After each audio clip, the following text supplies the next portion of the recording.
We have a little bit of evidence that we're on the right track for recent model calls for the stock market. I'm Rich Paz for Critical Point, 10:23 a.m. Eastern Time, October 1st. The market did take out yesterday's low.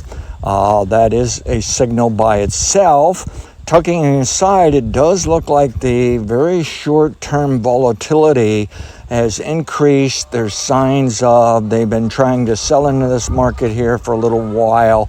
They're getting more aggressive. The interesting thing is, though, the volatility for intermediate, long-term type trends and bull markets, it's really not showing any interest in really selling. So it's still a mixed picture.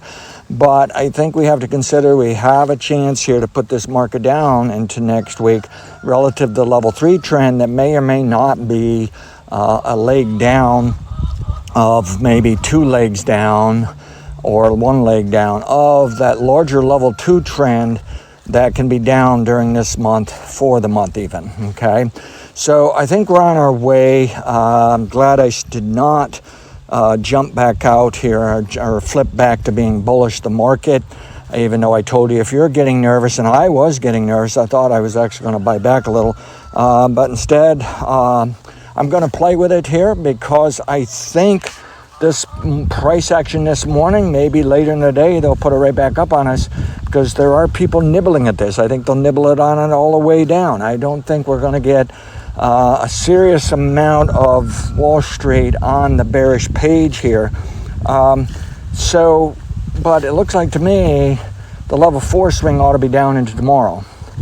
The level 3 swing will be down, up, down, up, down, but basically down into level 3. In other words, a developing trend, but there'll be blips up during the day and day to day, but overall it works slower. The level 2 trend may now be down, but could also be broken up at times and give us knee-jerk reactions off, say, a level 3 that happens to swing up ahead of the bottom, and then you have to put it back down again. But in general, just think it's time for that setback here in October.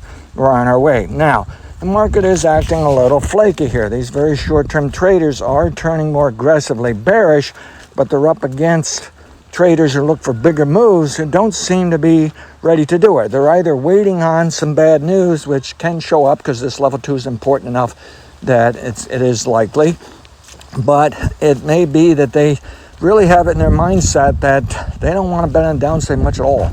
This may be a small group that can drive this market lower, while the larger group who really wants to buy more is going to look for a dip. They're going to allow those short-term traders to beat it down, and from the derivative standpoint, that means the bears loading up on positions that can later bite them, and that creates more demand from them on the upside.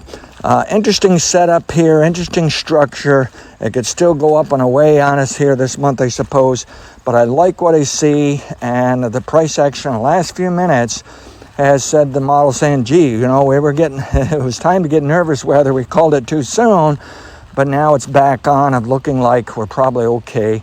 Let's follow this, these two different bearish stances here during the month of October. Interest rates, interesting enough, had been moving lower, and they were selling stocks. So there's something going on there, just business-wise, mechanic-wise, interesting setup. That I'm not convinced they're truly selling stocks and buying bonds. That may be what's the big story, but it just feels like it's more of a coincidence that interest rates are going lower with the stock market. But it's fascinating to me that the stock market isn't willing to fight off those lower interest rates. I think it's another piece of evidence. Something's kind of crumbling here a little bit to allow for this little dip, and that's all it's going to be, is a dip. But do keep an eye on my levels that I'm using for the downside here near term as well as throughout the month. Keep in mind we can get this setback, but do keep in mind all of this is going to tuck inside bigger up moves over the next 12-24 months.